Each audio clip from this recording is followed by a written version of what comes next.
Hati-hati, tidur dengan posisi ini bisa menyebabkan stroke mendadak. Beberapa waktu lalu, saya bertemu dengan Pak Ahmad, seorang pensiunan berusia 67 tahun. Beliau tampak sehat, tidak ada keluhan berarti, tapi suatu malam saat tidur, beliau tiba-tiba terserang stroke mendadak. Dokter yang menanganinya bilang, salah satu penyebabnya bisa jadi posisi tidur yang salah. Dan inilah yang jarang disadari banyak orang, terutama lansia. Jangan sampai Anda atau orang tua di rumah mengalami hal yang sama. Makanya, tonton video ini sampai akhir, karena saya akan bongkar posisi tidur yang bisa memicu stroke dan bagaimana cara mencegahnya. Oh ya, jangan lupa tekan tombol subscribe dan aktifkan loncengnya, biar Anda nggak ketinggalan info penting seperti ini. Dokter yang merawat Pak Ahmad bilang, posisi tidur itu bukan sekedar kenyamanan. Bagi lansia, salah posisi bisa bikin tekanan darah naik, aliran darah ke otak terganggu, bahkan memperparah kondisi jantung. Pak Ahmad sendiri sempat cerita, dia terbiasa tidur telengkup sejak muda. Awalnya nyaman, tapi ternyata kebiasaan ini bikin lehernya sering kaku dan pernafasan terganggu. Dia nggak pernah nyangka kebiasaan itu bisa jadi pemicu masalah besar. Jadi, jangan anggap enteng posisi tidur. Lansia punya tubuh yang lebih rentan dan kesalahan kecil bisa berakibat fatal.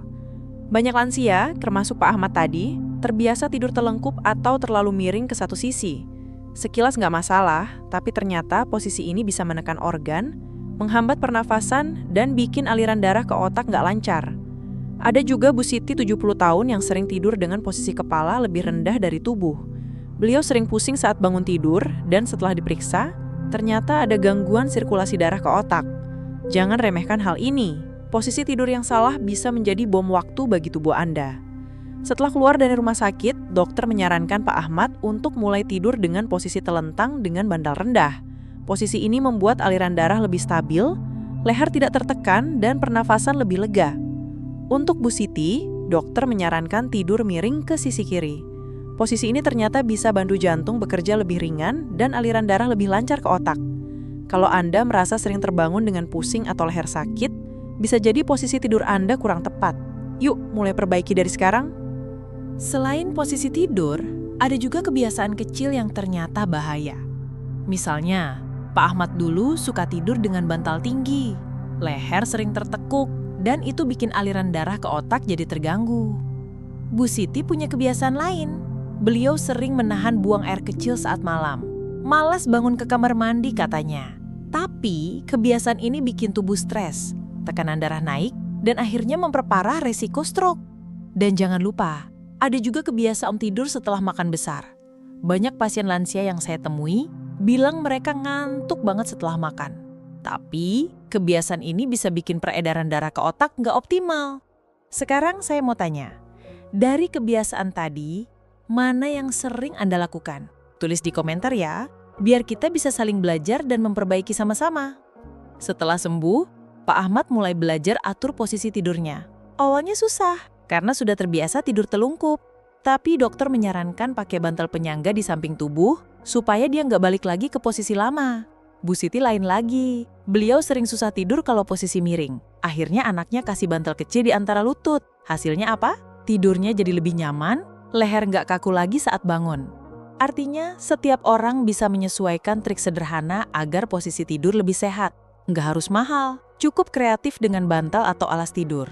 Pak Ahmad juga cerita, kamarnya dulu sering pengap dan panas. Akhirnya dia tidur sambil tengkurap untuk cari udara lega. Padahal, solusi sederhananya cukup buka ventilasi atau gunakan kipas atau AC ringan. Bu Siti terbiasa tidur dengan lampu terang, katanya biar gak gelap.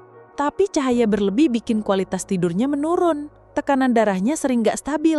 Setelah diganti lampu redup, tidurnya jauh lebih nyenyak. Jadi, bukan cuma posisi tubuh, tapi juga suasana kamar bisa mempengaruhi resiko kesehatan. Dokter yang merawat Pak Ahmad selalu mengingatkan, jangan tunggu ada gejala baru berhati-hati. Karena stroke sering datang tiba-tiba, tanpa tanda jelas sebelumnya. Beliau juga bilang, perbaiki tidur adalah langkah paling sederhana yang bisa dilakukan siapa saja. Bahkan tanpa obat. Dan itu bisa menyelamatkan nyawa.